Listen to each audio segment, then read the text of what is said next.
Hi, Assalamualaikum. Okay, I'm back again. I have to start this with good news, telling you that we have got our documents, SOP and forms that are related to tuition center operation, and also basically in generally learning institution generation operation. The forms, the SOP, and also timetable for tuition centers are being uploaded on our channel, on our website, and they would be ready soon, inshallah. By now, whatever you see on the shop are ready for purchase. So if you like to get your copy today, just go to our website and click shop. You should arrive to the documents you want. Okay, it's very straightforward website. You can find your products, inshallah. Okay, now what am I going to share with you today is that there are 5 reasons why tuition center fails. Okay, 5 reasons why tuition center fails. They fail despite they are a franchisee sometimes. So this can happen. It can hit anyone, whether you are an operation and a tuition center operator by yourself, or a franchisee of major brands available nowadays. There's a lot of tuition center franchises offered to the public nowadays, and whatever it is, if you do not have basic management or basic system in running the business, I think even the franchisor cannot help you. So that's why I am here to provide you with the SOP of the basic things that you cannot find in your agreement with your franchisor. So because some things happen as you do your business, it's not written in a book. There are certain things you have to learn by experience. So with the experience that I had, I have composed a few SOP that I foresee would also be beneficial for other people who are in the same education, who are in the same industry, that is education industry. Okay, so what are the first out of the 5 tuition center failure? All right, now number 1, the first reason why you fail when you become a tuition center operator is that you become a boss too fast. All right, true that this business is yours, true that you have invested a lot, true that you have made a decision to become your own boss, but to be one as soon as you just start the day one is actually a very wrong perception. No, you have to know that in being on your own, in running your own center, or in running your own business, you are not a boss. You are actually an all-rounder. You are an octopus. You do and you must know every single aspect of the business. But if you choose to sit on the laurel just because you have invested the money that you have been keeping all your lifetime, all the years that you have been working for other people, and I would like to say that you're wrong. Okay, to become a boss at the very beginning of your business is not correct. If you don't believe me, you can ask any other successful business people. They have gone through their worst before they can stand where they are today. So to become your boss at your own too early in the beginning of your business is not a smart idea.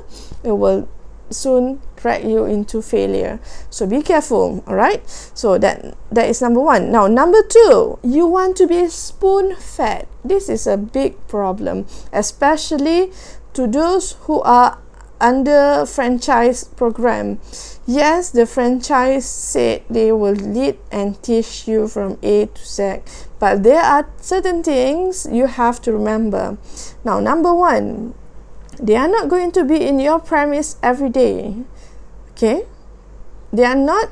Number two, they are not the one who run the business. You do. So you must know every nook and cranny of your own business. Alright. Now, number three, you are too dependent by nature. Okay, when things happen, instead of taking action, you would give yourself a comfort answer. Wait for the franchisor to respond from my question. Instead of, when problem comes, you tackle yourself first and consult the franchisee to ask whether this is approved or whether this is right to do, because guidelines and guidance are still needed. But to the one who should take action is not the franchisor, but you as a franchisee. Okay, so this is why sometimes I see why certain franchisee fail in their business is that they keep blaming the franchisor for not providing them with certain things. But you have to know, they give you the blueprint, but whatever comes attack you in the blue ocean, so-called, they said, okay, it's your own sale. You have to do your own sale. You have to start thinking on your own. That no one can help. Just like when people give you food and you expect people to tell you what to do with the food, I think that's something wrong with you. So this is happening among franchisee. Okay, the first thing is given to you and you do not know what to do. You have to use your brain, and you have to have the business attitude in yourself, that if things do not work out, you must always have plan B, plan C, plan D, plan Z. Okay, why? Because it's your business. So if you think you have put money into the franchisor's office and expect things to be told, that's not quite right. Okay, again, you are going and pushing yourself into failure. Be careful. That's number two. Now, number three, you are a negative person. Okay, you are a negative person. If you are negative, you have to identify yourself from the very beginning before you start a business, whether or not you are a negative person. Okay, if you are a negative person by nature, then business is not your choice. Okay, business people are people who always see opportunities instead of finding reasons for every problem. So if you have problems and you give reasons, you give excuses, it's not going to work for you. Okay, whatever job, not only business, if you are negative, then the thing that you should change is you, not the situation, not the environment. Alright, now before I proceed talking about negativity, if you think your business is currently in problem, having nowhere to go, you have no direction, it's getting out of hand, don't worry, go to my website and get all the SOP that you may need. Okay, maybe it sounds normal because it is something that you have go through every day, but with SOP there's a blueprint, there is a proof, and there is a very clear activity of what everybody and everyone in the office have to do. Is again, you are not an octopus, you cannot do too much, but with SOP everybody will have a designated purpose in the office. Okay, make sure you have a copy of your own today. go to my website and get it. Now let's get back, okay, to the fourth reason why you are actually failing at the education business. Okay, it can fail in other businesses, but this is what we are dealing with tuition centers. So the fourth reason why tuition center fails, or tuition center operators fail, is that you do too much. You know why you do too much? Number one, you know everything. Number two, you think you put your money in. Number three, you think all the things is only right when things are done in your own way. And the third one is major problem among many of us, I would say, including me. Alright, this way, let me explain to you. When you choose your staff, or when you choose your assistant, make sure you choose someone who have high intelligence. Even though it means your staff is smarter than you just have to hire this kind of person. I have been in the tuition center industry not long ago, and in the early days, when I was just like a few months old in the industry, I used to hire just anyone. Because why? Because I thought what I would offer was small money. Number two, what the job requires was petty things like arranging books according to subjects, or arranging books according to class and form. That means form 1 is this set, form 2 is this set.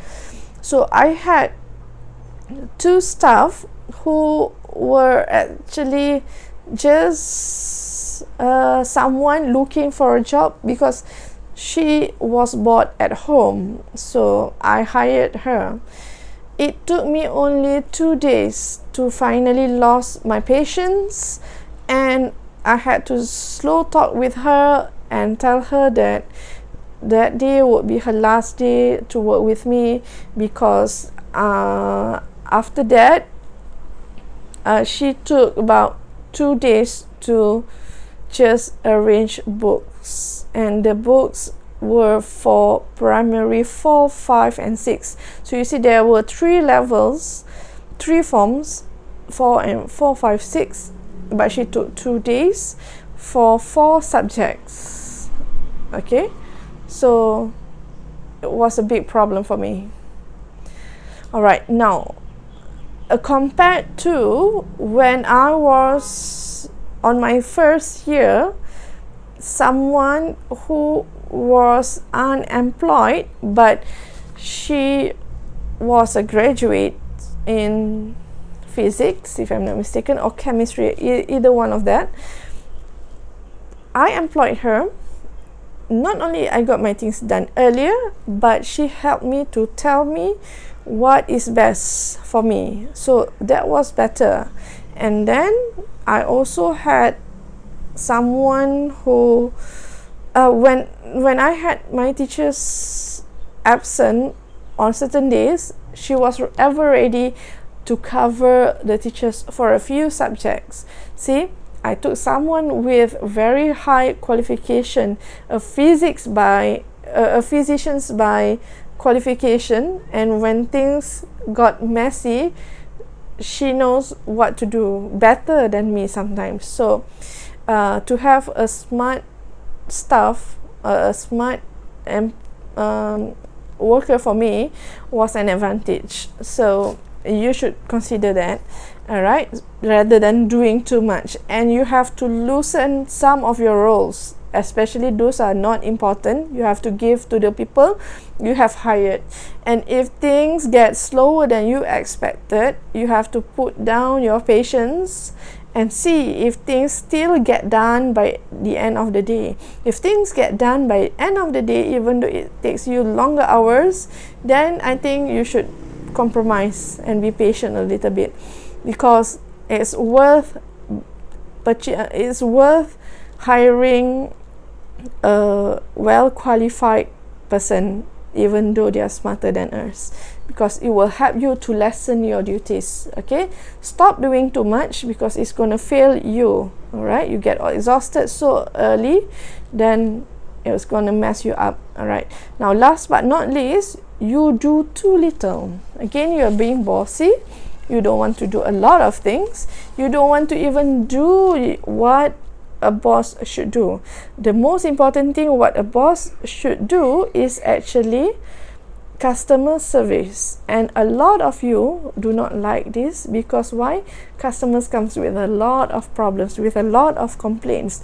But don't you think that if you are the one, or you have the complaints firsthand and you hear it right from your customers, it saves you a lot of shame later in the day, and it avoid you from being backbite by your staff, because you know you are the one who should treat your business better than anyone else, because you own the business. So you have to know the problem better, and you should know how to tackle your problems better than anyone else, because it's your business and it's not your staff business.